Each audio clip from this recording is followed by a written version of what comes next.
মাত্র 24 ঘন্টায় ডেঙ্গুতে 5 জনের মৃত্যু। নতুন করে 622 জন হাসপাতালে ভর্তি। গত 24 ঘন্টায় এডিস মশাবাহিত রোগ ডেঙ্গুতে আক্রান্ত হয়ে 5 জনের মৃত্যু হয়েছে। স্বাস্থ্য অধিদপ্তরের হেলথ ইমার্জেন্সি অপারেশন সেন্টার ও কন্ট্রোল রুমের সর্বশেষ প্রতিবেদন জানাচ্ছে, এ সময়ের মধ্যে 622 জন নতুন রোগী হাসপাতালে ভর্তি হয়েছে। মারা যাওয়া 5 জনের মধ্যে 4 জন নারী এবং 1 জন পুরুষ।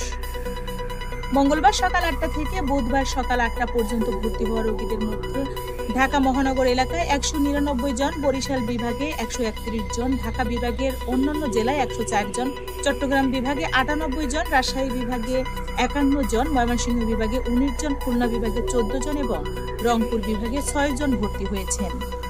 চলতি বছরের শুরু থেকে এখনো পর্যন্ত ডেঙ্গুতে মোট 161 জনের মৃত্যু হয়েছে, আর হাসপাতালে ভর্তি হয়েছে প্রায় 39,814 জন। স্বাস্থ্য বিশেষজ্ঞরা বলছেন, এডিস মশা নিয়ন্ত্রণে রাখতে ঘরের আশপাশ পরিষ্কার রাখা জরুরি।